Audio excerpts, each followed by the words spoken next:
사업은 즉 고객이다 라고 생각하시고 단 한 명의 고객만 확보하세요. 그러면 사업은 시작되는 거예요. 안녕하세요. 내가 꿈꾸는 회사가 지구에 없다면 이라는 책을 내게 된 박기현입니다. 저는 7번도 아니고 한 20번 넘게 사업을 했어요. 제가 한 사업 이야기들을 들으면 그게 사업이야? 할 정도로 굉장히 작은 사업들이에요. 50만 원어치 옷을 사서 중국 오픈마켓에 올린 적도 있고 영어 스터디를 열어서 돈을 번 적도 있고요. 여행사를 창업하려고 대학교 친구들 데리고 여행을 갔다 온 적도 있어요. 지금 7년째 운영하고 있는 전화영어도 처음에는 고객 딱 한 명에서 시작했어요. 처음 시작하고 한 2주 동안 고객이 한 명밖에 없었어요. 그래서 저는 사업보다는 프로젝트라는 말을 더 좋아해요. 가볍게 작게 시도해보는 거죠. 사업을 하면서 깨달은 점 엄청 많죠. 그 중에 하나는 마케팅이 중요하다는 거예요. 그냥 옷 사서 오픈마켓에 올리면 옷이 예쁘면 알아서 고객들이 사는 줄 알았어요. 근데 사람들은 제가 무슨 옷을 올렸는지 제 마켓이 존재하는지조차 모르더라고요. 돈이 많이 있다면 광고를 하겠지만 1인 기업이나 소기업은 광고에 돈을 쓰기가 어렵잖아요. 돈을 들이지 않고 우리의 사업을 다른 사람들에게 알릴 수 있는 여러 가지 방법을 시도해야 돼요. 1인 기업이나 소기업이라면 스스로 콘텐츠를 만드는 능력을 가지는 게 좋고요.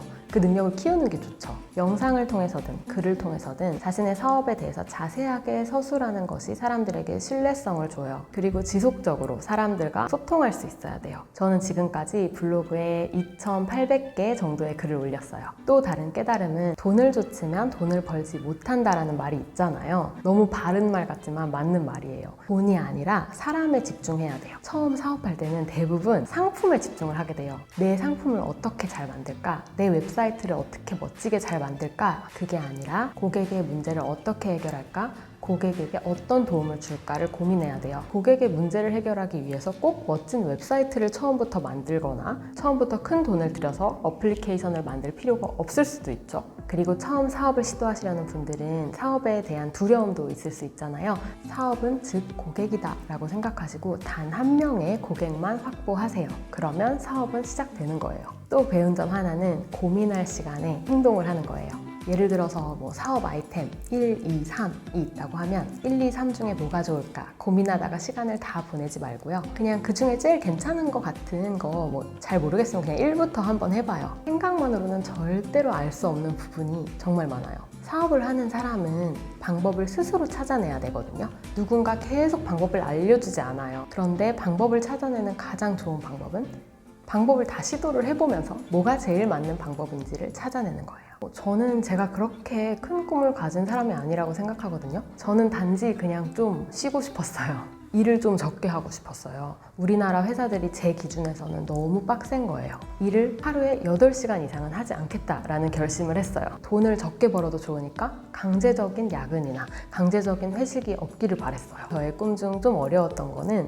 1년에 한두 달 정도 해외에 살아보고 싶다는 꿈이었는데요. 이런 직업을 일반적인 회사에서 구하기는 어렵더라고요. 제가 스스로 돈을 좀 벌어보면 어떨까 생각하게 됐고 그게 사업까지는 아니더라도 조금이라도 돈을 벌면 좋겠다 생각했어요. 제가 스스로 돈을 벌 줄 알면 다른 일과 병행할 수도 있고 하다가 다른 일을 그만두고 여행을 갈 수도 있다고 생각했어요. 제가 평범한 20대다 라고 하는 거는 조금 조심스러워요. 우리가 처한 상황이 다 다르잖아요. 좀 더 좋은 직업을 갖기 유리한 사람도 있고 불리한 상황의 사람도 있잖아요. 그래서 저는 같은 선상에서 되도록 비교는 안 했으면 좋겠고 그냥 자신의 삶과 자신의 하루가 내일 좀 더 나아질 수 있는 그런 방법을 찾아 나갔으면 좋겠어요. 근데 그런 건 있죠. 저는 부모님한테 경제적인 지원을 받지 않았고 사업에 대해서도 정말 아무것도 모르는 상황이었고요. 제가 문과생이고 정말 아무런 기술도 없고 항상 수능 공부만 했던 사람이라 세상 물정도 모르는 사람이었어요. 대신 다행인 거는 제가 영어를 좀 학창시절에 열심히 공부를 해서 영어를 활용하게 됐는데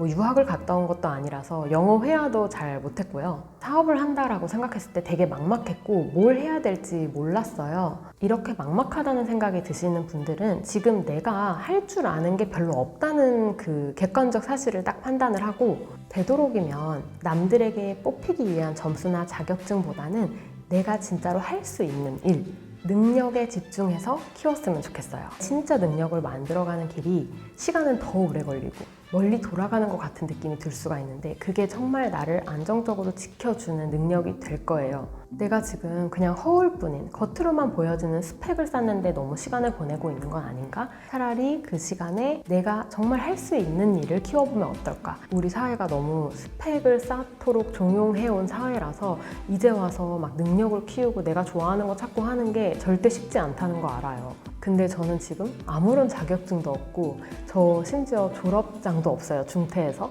근데 제가 할 수 있는 일은 많아졌어요. 그러니까 저는 좀 더 안정감을 느껴요. 앞으로 5년, 10년을 보고 내가 진짜 할 수 있는 일, 능력을 키웠으면 좋겠어요.